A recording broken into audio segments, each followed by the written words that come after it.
ओम ओम या देवी सर्वभूतेषु विद्यारूपेण संस्थिता नमस्तस्यै नमस्तस्यै नमस्तस्यै नमो नमः। या देवी सर्वभूतेषु मातृरूपेण संस्थिता नमस्तस्यै नमस्तस्यै नमस्तस्यै नमो नमः। ओम जयंती मंगला काली भद्रकाली कपालिनी दुर्गा क्षमा शिवा धात्री स्वाहा सुधा नमस्तुते। जय मां दुर्गे जय मां दुर्गे दुर्गे दुर्गति नाश। नमस्कार, आप सब लोगों का अंतर यात्रा चैनल पे स्वागत है। मैं पहले बहुत रेगुलर वीडियोस बनाया करता था, लेकिन इस बीच में गैप हुआ है। लेकिन हमने फिर से एक नई स्ट्रेटेजी और नई सोच के साथ हम आपके साथ सामने हाजिर हुए हैं। वो नई स्ट्रेटेजी ये है कि मेरी कोशिश अब ये होगी कि सप्ताह में एक वीडियो मैं आपके सामने लेकर आऊं अंतर यात्रा पर, और एक वीडियो सत्यमेव जयते चैनल पर। अंतर यात्रा पर मैं अब अपने विचार आप लोगों के सामने रखूंगा कि जो कुछ भी मैं पढ़ता हूं धर्म के बारे में, अध्यात्म के बारे में, जीवन के बारे में, जैसा कि चैनल का मकसद है कि हम अंतर यात्रा पे, अध्यात्म पे ही बात करते हैं, उसके ऊपर ही वीडियोस बनाते हैं। तो आज जो हम टॉपिक लेकर आए हैं वो टॉपिक है आस्तिक या नास्तिक। और ये ऐसा एक विषय है जिस पर मुझे लगता है कि बहुत समय से आस्तिकों और नास्तिकों के बीच में एक लड़ाई कह सकते हैं, एक जद्दोजहद कह सकते हैं, एक आपस में खींचातानी होती रही है। तो आज मैं आप लोगों से इसी बारे में बात करना चाहता हूं। और मेरा जो अनुभव है अब तक, देखिए, दो जो पर्सपेक्टिव है जीवन के, हम उसको दो तरह से देख सकते हैं।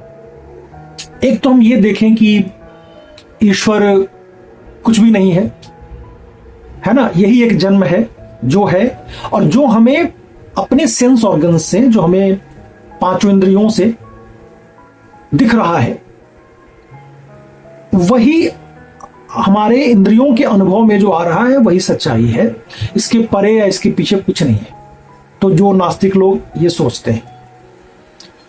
आस्तिक दूसरी तरफ सोचते हैं कि नहीं, ईश्वर है, ईश्वर की सत्ता है, और हम ईश्वर के बनाए हुए नियम के हिसाब से, उसके बनाए हुए धर्म के हिसाब से हम लोग जीते हैं जीवन। अब मैं यहां ये धर्म, मंदिर मस्जिद वाले धर्म की बात नहीं कर रहा हूं, या जो पॉलिटिकल धर्म है उसकी बात नहीं कर रहा हूं। आजकल ये नया शुरू हो गया, लेफ्ट राइट पॉलिटिकल धर्म, और पता नहीं, धर्म को तो लोगों ने इतनी ज्यादा विचित्र विचित्र परिभाषाओं से नवाजा है, और जिसकी वजह से बहुत ज्यादा कंफ्यूजन है। खासकर यूट्यूब पे आप देखेंगे बहुत सारे जो लोग हैं वे वीडियोस, अजीबोगरीब वीडियोस बनाते हैं, अजीबोगरीब बातें करते हैं, और उनको लगता है कि मैं सही हूं, सबको यही लगता है कि मैं सही हूं। मैं आज दोनों पर्सपेक्टिव, दोनों पक्ष को रखना चाहता हूं आपके सामने।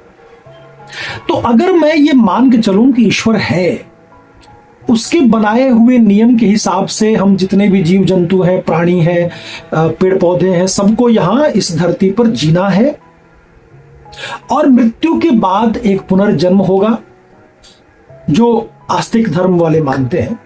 वेद की सत्ता जो वेदों में है, जो ईश्वर की सत्ता उसमें मानी गई है, प्रधानता है उसमें। तो क्या हो जाएगा, और हम नहीं मानेंगे तो क्या होगा? आइए इस पर बात करते हैं। जो लोग नहीं मानते हैं, मैं अपने आसपास में ऐसे लोगों को देखता हूं, और आप भी देखते होंगे, जो नास्तिक ज्यादा है वो बहुत ज्यादा वल्नरेबल होते हैं डिप्रेशन को लेके। देखिए, क्या होता है कि अगर मैं ये मानता हूं कि एक कोई शक्ति है, एक शिव है, जिसके मिलन से और माया की जो शक्ति है उसकी शक्ति के माध्यम से ये पूरी सृष्टि का निर्माण हुआ है, पूरा ब्रह्मांड बना है, सारे जीव जंतु बने हैं, हम सब बने हुए हैं, ठीक है।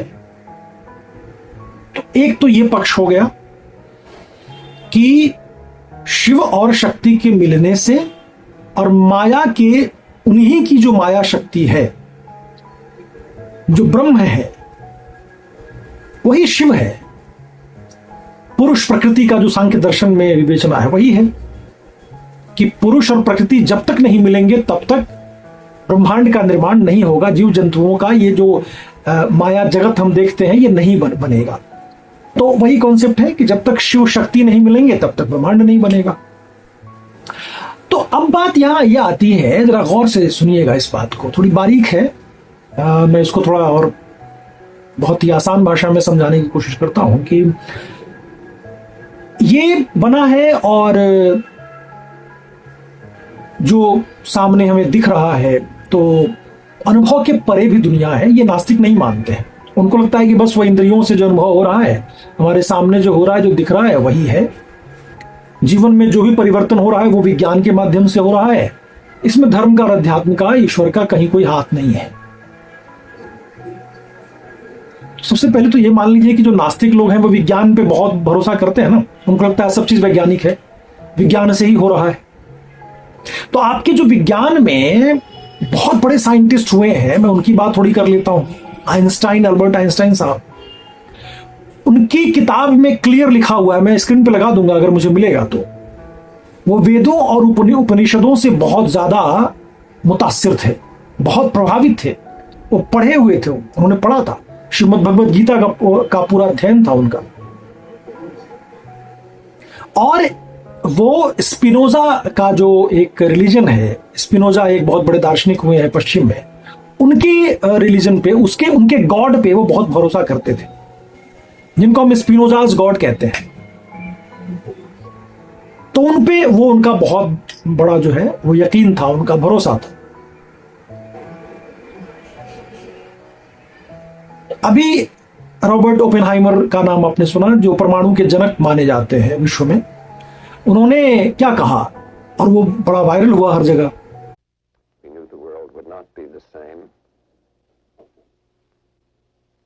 Few people laughed, few people cried, most people were silent. I remembered the line from the Hindu scripture, the Bhagavad Gita. Vishnu is trying to persuade the prince that he should do his duty, and to impress him takes on his multi-armed form and says, "Now I am become death, the destroyer of worlds." I suppose we all thought that one way or another. कि परमाणु बम बनाने का जो पूरा का पूरा उनका एक इंस्पिरेशन है वो भगवद गीता से उन्होंने उठाया, उसको पढ़ने के बाद उनको ये प्रेरणा मिली और लास्ट में कहते हैं कि हम तो डिस्ट्रॉयर ऑफ द ह्यूमैनिटी हम बनते जा रहे हैं, हम बनेंगे इस परमाणु बम के बनने के बाद। तो जितने भी वैज्ञानिक हैं बड़े बड़े, विज्ञान भी कहीं ना कहीं आज जो क्वांटम मैकेनिज्म है या क्वांटम फिजिक्स जो है, क्वांटम फिजिक्स में आप देख लीजिए जो चीजें निकल के सामने आ रही हैं, उससे पूरा का पूरा वैज्ञानिक समुदाय चकराया हुआ है। उन्होंने कभी सोचा नहीं था कि ऐसा कुछ परिणाम होगा, और उनका खुद का एक्सपेरिमेंट है, चेतना पे वो काम कर रहे हैं कि चेतना का डेवलपमेंट हमें लेबोरेटरी में करना है, जो कभी कर नहीं पाएंगे। जो कॉन्शियसनेस है उस पर वो खोज रहे हैं।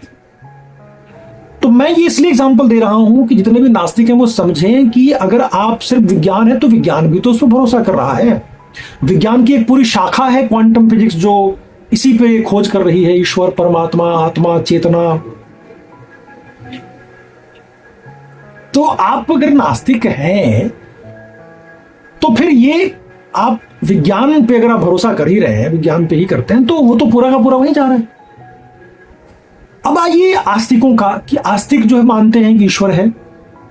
कम से कम हम चलिए ईश्वर मान के, जो भी आस्तिक में दो धड़ा है, एक धर्म को मानता है, एक अध्यात्म को मानता है ना। जो धर्म को मानते हैं वो पूजा पाठ, जो भी आपका जो क्या कहते हैं सामाजिक जो एक रीति रिवाज है जिसको लोक धर्मिता कहते हैं, मंदिर जाना है, पूजा पाठ करना, सब जो हम लोग हिंदुओं के घरों में, या अगर आप मुस्लिम हैं तो आपके यहाँ नमाज पढ़ना और मस्जिद जाना, और ये सब रहा है।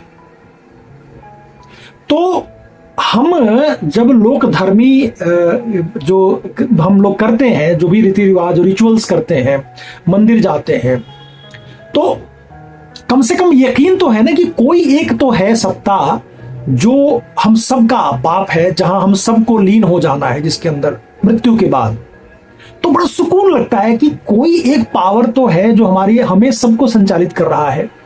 तो हमें ना एक सिक्योरिटी मिलता है उससे कि हम अकेले नहीं हैं इस ब्रह्मांड में, इस दुनिया में हमें अकेले नहीं भेजा गया।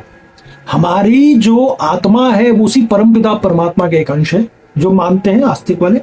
वैदिक वेदों में, उपनिषदों में, जितने भी षड दर्शन है उसमें सब जगह चर्चा है इसकी। तो उससे हमें एक सुकून मिलता है, हमें बड़ा अच्छा लगता है। वैसे भी आप देख लें, ध्यान करें, अगर आप जो अध्यात्म के लोग हैं वो ज्यादातर ध्यान पे फोकस करते हैं और करना भी चाहिए, क्योंकि आज जो हम धर्म देख रहे हैं वो धर्म का अलग ही विकृत रूप है। और मैं भी इस चीज को मानता हूं कि विज्ञान का इस्तेमाल या जो भी धर्म में आज हो रहा है, बिगड़ा हुआ जो स्वरूप है वो गलत है। उसके अच्छे स्वरूप को, उसका जो ओरिजिनल फॉर्म है उसकी बात होनी चाहिए, वो लोगों को बताया जाना चाहिए कि देखो धर्म आज जिस रूप में है वो उस रूप में नहीं था, या धर्म का वो मतलब नहीं है। धर्म का मतलब है कि हर जीव जंतु, हर प्राणी, हर पशु पक्षी, हर मनुष्य बिना धर्म के जीवन है ही नहीं, हम जी ही नहीं सकते। हम सब धर्म लेके पैदा होते हैं। जैसे पशु पक्षी का धर्म होता है, पेड़ पौधों का अपना धर्म है, वैसे ही मनुष्यों का धर्म है। तो हम जिस धर्म की बात की, पूजा पाठ, धूप दिखाना, आरती दिखाना, वो धर्म नहीं है।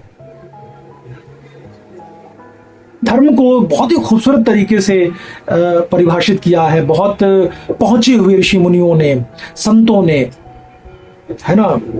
तो कहते हैं कि जो धारण किया जा सके, तो हर कोई धारण किया हुआ है कुछ धर्म। जैसे कहते हैं कि धर्म पर चलो, अपने अपने धर्मों पर चलो। तो हमारा धर्म क्या है जिस पर हम चले हैं? मनुष्य का भी तो धर्म होगा ही ना। तो धर्म के जो लक्षण है उसको आप देख लेंगे तो धर्म समझ में आएगा आपको। वेदों में धर्म की बड़ी खूबसूरत परिभाषा है ना। जो हम मनुष्य का धर्म है वो ये है कि अपना पालन पोषण करना और हमारे से उच्चतम जो सत्ता है उसकी तलाश करना, उस तक पहुंचने की कोशिश करना, जीव जंतुओं पर दया करना, दूसरों की मदद करना, अपने आसपास के जो परिजन हैं, जो बंधु बांधव हैं, उनकी देखभाल करना। पुरुषार्थ के जो 4 लक्षण हैं, जो पुरुषार्थ के जो 4 अंग हैं, धर्म अर्थ काम मोक्ष, वो क्यों बताया गया? वो यही था ना। तो ये हमारे जो धर्म है वो यही है। और जब आप देखेंगे तो बड़ा खूबसूरत, हमारे धर्मों में तो इतनी खूबसूरत बात है, मतलब मैं तो जब पढ़ता हूं तो भाव विभोर हो जाता हूं। या जितने भी नास्तिक लोग हैं वो भी अगर इसको पढ़ें तो उनको भी बड़ा आनंद आएगा। आप पढ़िए तो सही। वसुधैव कुटुंबकम हो गया, असतो मा सद्गमया,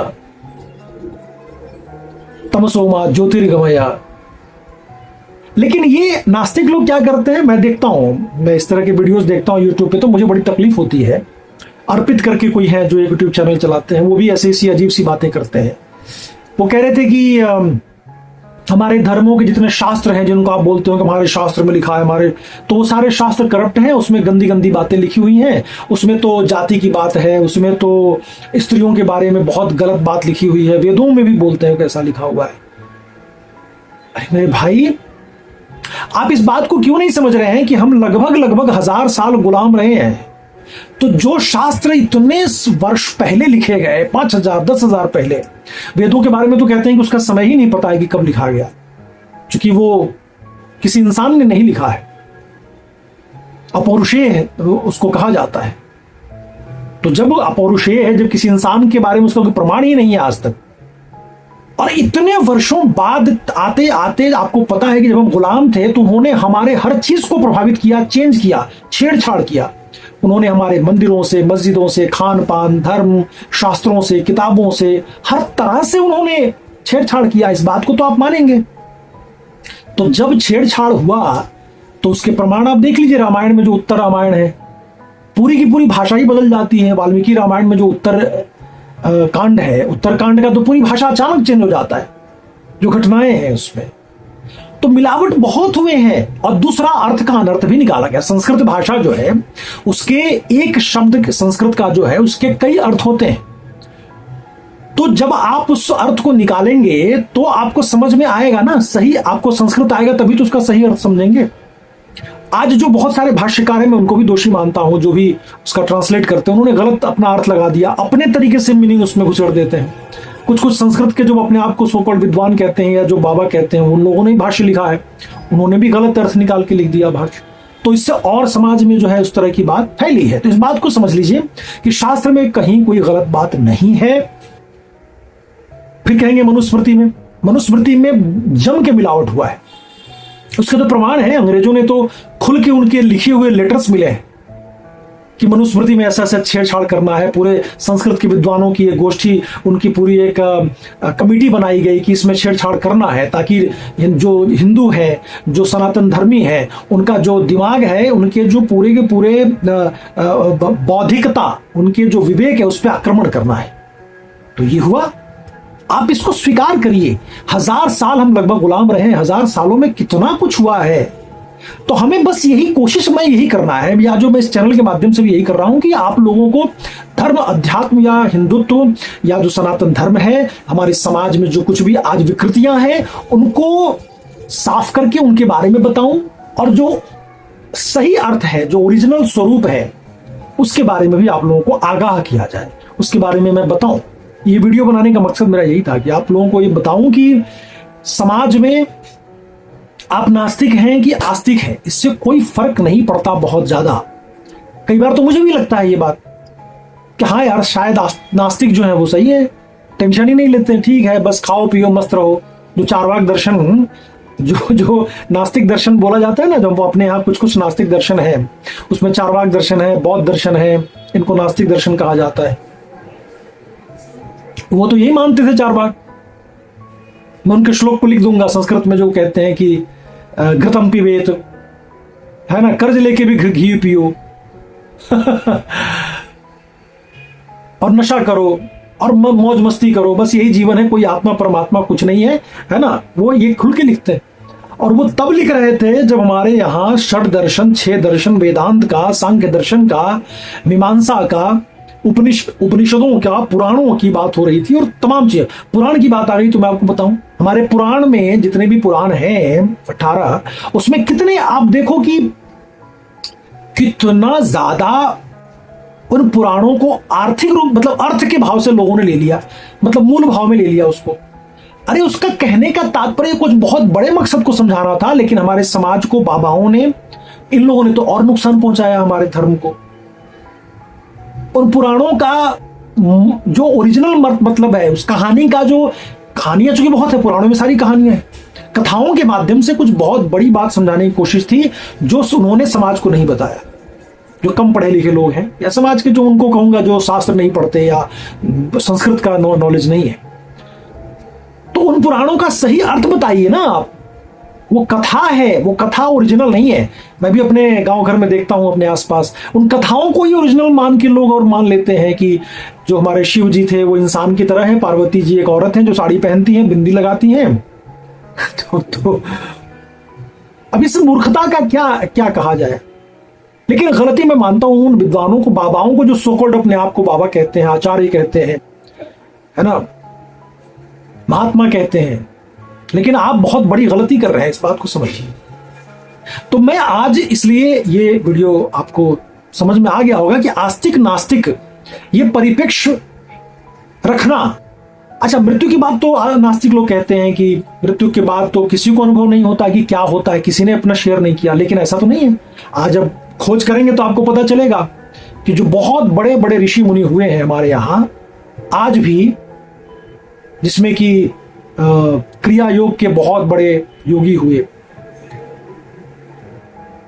महाअवतार बाबा जी, उनके बारे में कहा जाता है कि वो आज भी जिंदा है, जबकि वो कब की उनके शरीर छोड़ चुके हैं वो, लेकिन वो आज ही प्रकट हो जाते हैं, अंतर्ध्यान हो जाते हैं।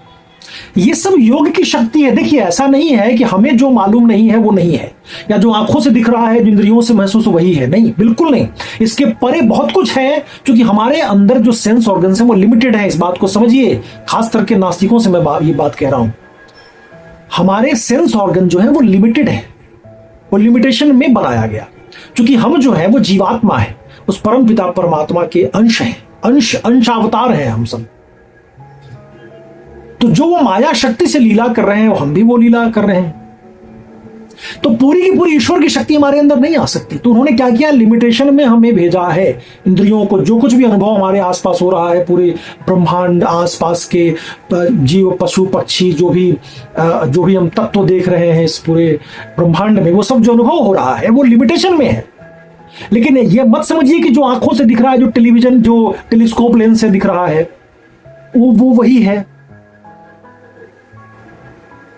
ऐसा होता तो फिर तो हम तो आकाश में कितने सारे ग्रहों, नक्षत्रों को ढूंढा गया, बड़े बड़े टेलीस्कोप का आविष्कार क्यों किया वैज्ञानिकों ने? क्योंकि हम अपनी आंखों से नहीं देख सकते, तो वो उससे देखने की कोशिश कर रहे हैं, मशीनों से देख रहे हैं, वहां कुछ दिख रहा है उनको। तो मतलब ये मत समझिए कि जो हम अनुभव कर पा रहे इंद्रियों से वही है, नहीं। इसके परे बहुत कुछ है जो अनुभूति में नहीं है हमारे, जो दृश्य नहीं है नंगी आंखों से, और बहुत कुछ है एक्चुअली जो हमें दिख रहा है। कहते हैं कि वो सिर्फ और सिर्फ बहुत 0% ही है पूरे ब्रह्मांड का जो कुछ है अवेलेबल। इस पर और आगे हम बात करेंगे, बहुत लंबी वीडियो हो जाएगी। तो आज के लिए इतना ही। आशा है आप लोगों को थोड़ा एक क्लियर कॉन्सेप्ट समझ में आया होगा। ऐसे ही हम वीडियोस लेकर आएंगे सप्ताह में एक, और आप लोगों को धर्म अध्यात्म से जुड़े, जीवन से जुड़े हुए प्रश्नों पे और उसके बारे में हम बात करते रहेंगे। ठीक है। अपने इस चैनल को आपने अगर अब तक सब्सक्राइब नहीं किया है तो कर लीजिए, अपने दोस्तों तक इस वीडियो को शेयर कीजिए ताकि उनका भी क्लियर कॉन्सेप्ट हो। और अगर आप लोग कुछ बात करना चाहें तो डेफिनेटली मैं चाहूंगा कि कमेंट में लिखें, और मैं धीरे धीरे इस चीज को आगे भी बढ़ाना चाहता हूं। मैं चाहता हूं कि स्पिरिचुअल स्पीकर के तौर पे भी मैं हर जगह, अगर मुझे कोई बुलाता, इनवाइट करता है, तो मैं वहां जाऊं और बात करूं, उस पर मैं बोलूं, आप लोगों को मैं आगाह करूं। बहुत सारी विकृतियां फैली हैं समाज में, बहुत सारे जो लोग धर्मिता के नाम पे बहुत पाखंड अंधविश्वास हो रहा है, उसका निर्मूलन बहुत जरूरी है ना। तो चलिए आज के लिए इतना ही। अपना ख्याल रखें। ओम नमः शिवाय।